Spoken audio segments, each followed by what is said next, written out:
আমি দুইটা ইলিশ মাছ half KG ওজন, এত ছোট পোনা মাছ, কিন্তু মাছ কিনলাম 750 টাকা কেজি। প্রশ্ন হলো, আওয়ামী লীগ সরকার দেশের সাথে অনেক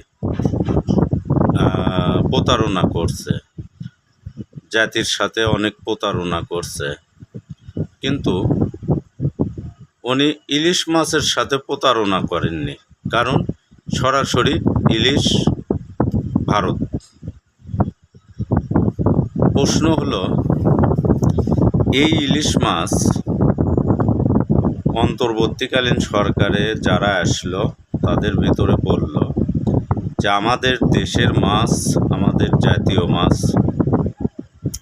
আমরা খাইতে পারি না, আগে আমরা খাবো, তারপরে অন্যেরা পাবে।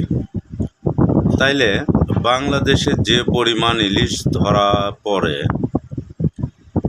এই 1 পোয়া ওজন হবেই না, ধরেই নিলাম 1 পোয়া ওজন একটা মাছ।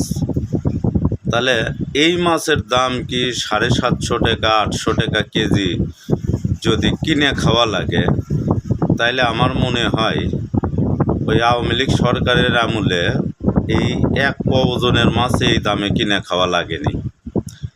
তাইলে বাঙালি জাতিকে আপনারা কেন মিথ্যে আশ্বাস দিলেন এই ইলিশ মাছ খাওয়ার? এইটার জবাব কে দেবে? আপনারা যে মিথ্যে আশ্বাস দিয়েছেন বাঙালি জাতি, এই কথা জাতির কাছে ক্ষমা চেয়ে আপনারা তুলেলেন। কারণ 1 পোয়া ওজনের কম একটা ইলিশ মাছের দাম যদি হয় 750-800 টাকা কেজি, তাইলে এটা আপনারা মিথ্যে কথা সারা জাতিকে শোনাচ্ছেন যে ইলিশ মাছ খাওয়াবো। তো এটা আমি আসলে আপনাদেরকে দোষ দিচ্ছি না, আপনাদের ভুলটা ধরে দিচ্ছি। তো আপনারা জাতির কাছে ক্ষমা চাইলেন, নিয়ে বলেন যে আমরা ইলিশের কথাটা ভুলবশত বলছি। এখনও যদি 1 কেজি একটা ইলিশ মাছ 1600-1700-1800 টাকা কিনা লাগে, তাহলে এর চাইতে ভারত যাচ্ছিল ওটাই তো ভালো। তখন এই 1 পোয়া ওজনের ইলিশ 500 টাকায় মানুষ কিনে খাচ্ছে।